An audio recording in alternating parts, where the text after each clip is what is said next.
So ಇಲ್ಲಿ resistance ಅಂದ್ರೆ ಏನು ಅನ್ನೋದನ್ನ ಡಿಫೈನ್ ಮಾಡೋಣ ಮೊದಲಿಗೆ.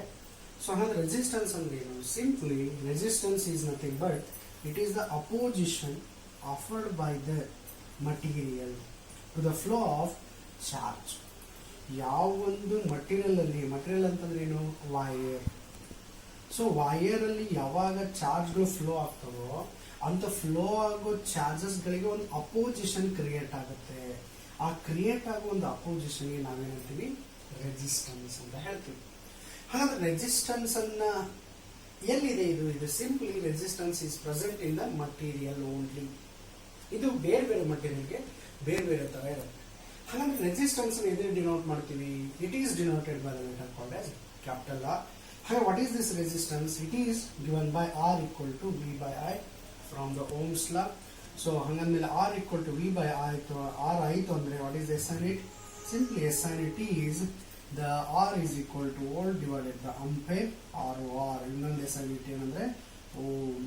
ಸೊ ಓಮ್ ಅನ್ನೋದು it is S bin it of resistance. ಅದನ್ನ ನಾವು ಡಿನೋಟ್ ಮಾಡ್ತೀವಿ by this symbol like this.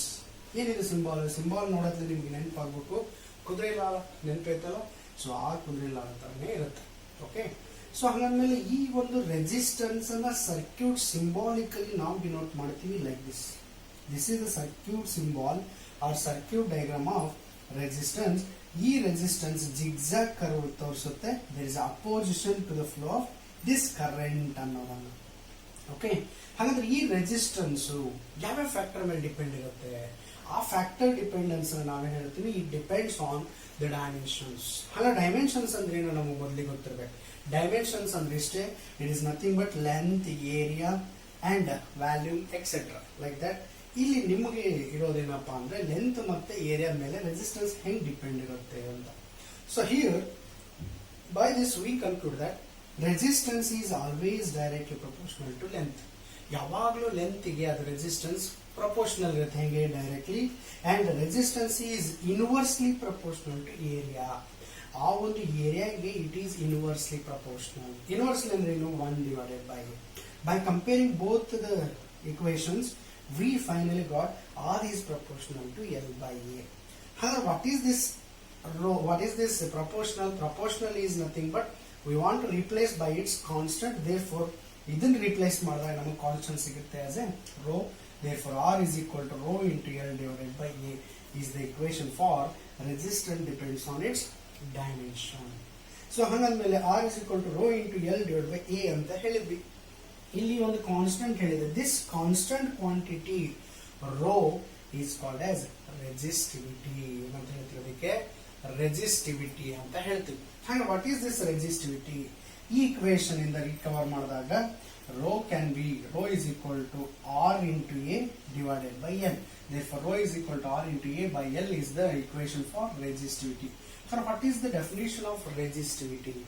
Simply, resistivity andre iste if the area of the wire, ಈಗ ಏನಾದ್ರು ಒಂದು ವೈರ್ ತಗೊಂಡೆ ಅಂತಂದ್ರೆ ಈ ವೈರಿನ ಏರಿಯಾ ಇರುತ್ತೆ. ಇದ್ರ ಏರಿಯಾ ಏನಾದ್ರು 1 ಮೀಟರ್ ಸ್ಕ್ವೇರ್ ಇದ್ದು ಲೆಂತ್ ಏನಾದ್ರು 1 ಮೀಟರ್ ಇದ್ರೆ ಅವಾಗ ರೋ ಇಸ್ ಈಕ್ವಲ್ ಟು ಏನಾಗುತ್ತೆ?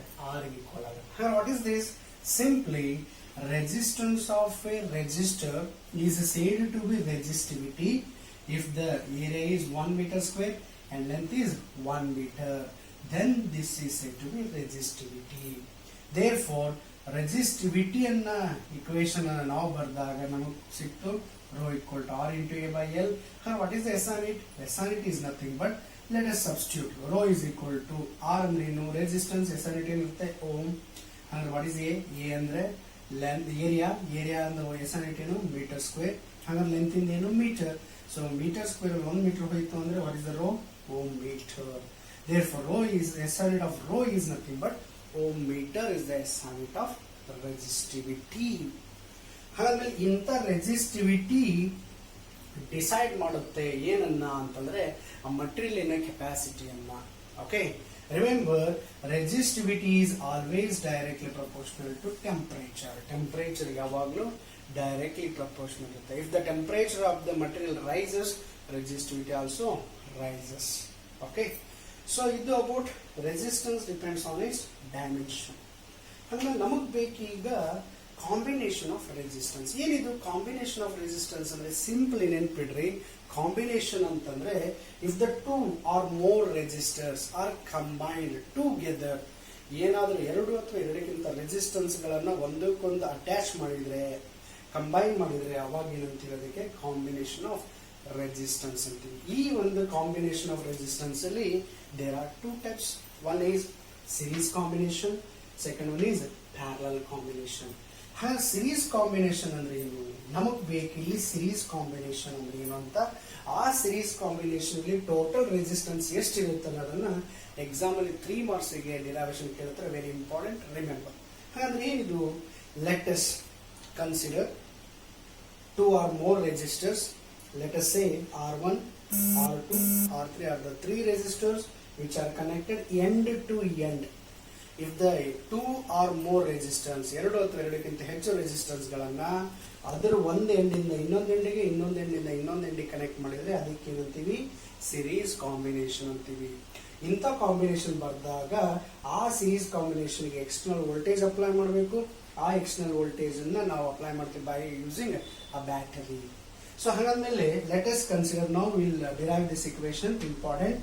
Therefore let us consider R1, R2, R3 are the 3 resistors connected one into another or are in series, where PA is battery, K is plug key. So always remember series combination of resistance in a derivation ಅನ್ನು ಬಹಳ simple ಆಗಿ ನೆನಪಿಡಬಹುದು. ಹೆಂಗೆ ಅಂತಂದ್ರೆ series combination of resistance ಅಂತ ಹೇಳಿದಾಗ 2 points ಅನ್ನ ನೆನಪಿಡಬೇಕು. ಏನವು, ಒಂದೇದು in a series combination current across the resistors R1, R2, R3 through ಹೋಗೋ ಕರೆಂಟ್ ಯಾವಾಗ್ಲೂ ಸೇಮ್ ಇರುತ್ತೆ. ಹಾಗಾದ್ರೆ ಏನ್ ಚೇಂಜ್ ಆಗುತ್ತೆ, ಅಪ್ಲೈ ಮಾಡೋ ಪೊಟೆನ್ಶಿಯಲ್. ಪೊಟೆನ್ಶಿಯಲ್ ಅಂದ್ರೆ ಏನು, ವೋಲ್ಟೇಜ್. ಎಲ್ಲಿಂದ ಅಪ್ಲೈ ಮಾಡಿದ್ವಿ, ಬ್ಯಾಟ್ರಿಯಿಂದ. ಬ್ಯಾಟ್ರಿಯಿಂದ ಅಪ್ಲೈ ಮಾಡೋ ಪೊಟೆನ್ಶಿಯಲ್ ಡಿಫರೆನ್ಸ್ ಯಾವಾಗ್ಲೂ ಏನಾಗುತ್ತೆ, ವೇರಿ ಆಗುತ್ತೆ. ಎಲ್ಲಿ, ಸಿರೀಸ್ ಕಾಂಬಿನೇಷನ್ ಅಲ್ಲಿ. ಹಾಗಾದ್ಮೇಲೆ ಏನು, ಹೆಂಗ್ ವೇರಿ ಆಗುತ್ತೆ, simply across the resistance R1 potential difference is V1, across the R2 it is V2, across the R3 it is V3. So hangadmele what is the total voltage, the total voltage becomes as equal to V equal to V1 plus V2 plus V3 is the total voltage supplied by the battery to the series. Hangadmele from the Ohm's law idan derive ಮಾಡ್ತೀವಿ by using what, Ohm's law itself. Our Ohm's law ಇಂದ ನಮಗೆ ಗೊತ್ತಿದೆ what is Ohm's law, V equal to what, I into R. So hangadmele across R1 ಅಂದಾಗ V1, V2, V3 ಅಂದಾಗ ಏನಾಗುತ್ತೆ, V1 equal to I into R1. ಏನ್ same ಇದೆ ಅಂತ ಹೇಳಿದ್ದೆ ಆಲ್ರೆಡಿ, ಕರೆಂಟ್ ಸೇಮ್ ಇದೆ, ಅದಕ್ಕೋಸ್ಕರ I into R1. ಆಮೇಲೆ V2 ಅಂದ್ಮೇಲೆ I into R2, ಆಮೇಲೆ V3 ಅಂದ್ರೆ I into R3. therefore total voltage ಅಂದಾಗ ಏನರ್ಥ, I into R2 plus V3 ಅಂದ್ರೆ ಏನರ್ಥ, I into R3. therefore ಮೂರು ಕಡೆ ಏನ್ ಕಾಮನ್ ಐತಿ, I ಅನ್ನೋದು ಕಾಮನ್ ಇದೆ, ಹೊರಗಡೆ ತಗೊಳ್ರಿ. ಹಾಗಾದ್ರೆ V is equal to ಏನಾಯ್ತು, I into R1 plus R2 plus R3. Say equation number as 2. Let us say the equation 2. V is equal to I of R1 plus R2 plus R3. Here in series combination, what is V? I into RS. Under series combination ಅಂದಾಗ voltage ಯಾವಾಗಲೂ ಏನಾಗಿರುತ್ತೆ, I into RS ಆಗಿರುತ್ತೆ, where RS is series resistance. Therefore substitute ಮಾಡಿದಾಗ I into RS is equal to I of R1 plus R2 plus R3, where I get cancelled. ಉಳಿದಿದ್ದೇನು, therefore I get cancelled here. If I get cancelled, what is the remaining value, RS is equal to R1 plus R2 plus R3. This is the resistance in series combination. Very important, remember. So ಅದೇ ತರನೇ parallel combination ಇದೆ. ಆ parallel combination ಅಂದ್ರೆ ಏನು ಅಂತಕ್ಕಂಥ next class ನೋಡೋಣ. Thank you.